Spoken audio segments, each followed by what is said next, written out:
Hello dear students. बच्चों, आप अपनी जीके सब्जेक्ट में जो आपकी टेक्स्ट बुक है वो ओपन कीजिए और जीके की बुक में हम पढ़ रहे थे चैप्टर नंबर 13। ठीक है, ओपन कीजिए आप।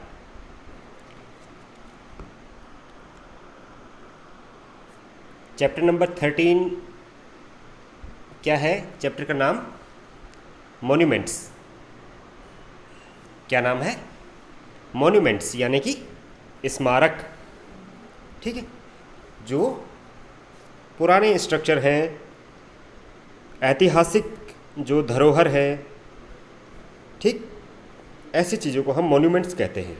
ठीक, तो इसमें हमने पढ़ा, सबसे पहले बुलंद दरवाजे के बारे में पढ़ा, फिर हमने विक्टोरिया मेमोरियल के बारे में पढ़ा, चार मीनार, हवा महल और विवेकानंद रॉक मेमोरियल। ठीक है, इनके बारे में हमने पढ़ा भी, और पढ़ने के बाद हमने इस तरीके से बुलंद दरवाज़ा, इसके बारे में नोट्स बनाए, लिखे, फिर विक्टोरिया मेमोरियल के बारे में लिखा, और फिर चार मीनार के बारे में लिखा। आपने लिख लिया होगा, आपने नोट्स बना लिए होंगे, अपनी फेयर कॉपी जो आपकी जीके की है उस पर आपने नोट कर लिया होगा। तो अब हम नोट्स बनाएंगे हवा महल और विवेकानंद रॉक मेमोरियल की, इसके नोट्स बनाएंगे। ठीक है, यानी कि जो हमने यहाँ पढ़ा उसी के बारे में शॉर्ट में कुछ लिखेंगे और वही हमें लर्न करना है। देखिए, इस प्रकार से आपने फोर्थ में अब लिखना है हवा महल। सबसे पहले आपने जो आपके पहले पेज में, पिछले पेज में जो आपने चैप्टर नंबर 13 ऊपर लिखा होगा, मॉन्यूमेंट्स चैप्टर का नाम लिखा होगा, तो आज आपने उसी के आगे लिखना है, लेकिन डेट और डे आज की लिखेंगे।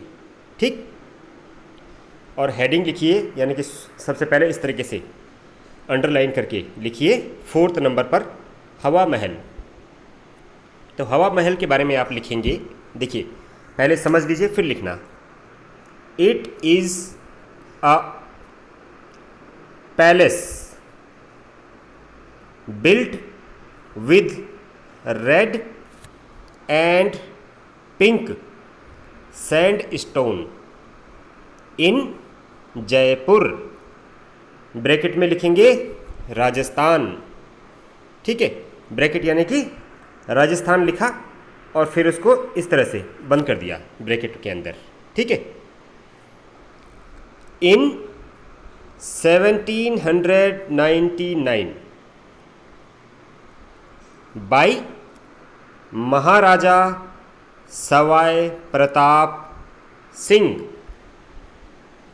ठीक, हमने लास्ट वीडियो में हवा महल के बारे में पढ़ा था, मैंने आपको समझाया था, तो उसी के हमने जो इम्पोर्टेंट जो नोट्स है वो मैंने आपको लिखने के लिए दिया है, ये आपको लिखना है।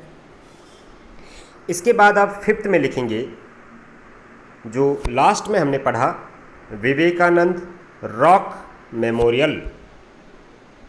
इस तरह से हेडिंग लिखेंगे, अंडरलाइन करेंगे, फिर लिखेंगे आप, this memorial was constructed in 1970 in honour of the great spiritual leader and Hindu monk Swami Vivekanand at Kanyakumari। ठीक है। इस प्रकार से आप अपनी नोटबुक पर नोट्स बनाइए और जो मैंने आपको लास्ट वीडियो में पढ़ाया और जो आज लिखने को दिया, इसे लिखने के बाद इस पूरे चैप्टर को एक बार फिर से रिवीजन करना है आपने। ठीक, तो यहाँ पर आप वीडियो पॉज कीजिएगा और साफ साफ हैंडराइटिंग पे इसे अपनी नोटबुक पे लिखिए। ओके।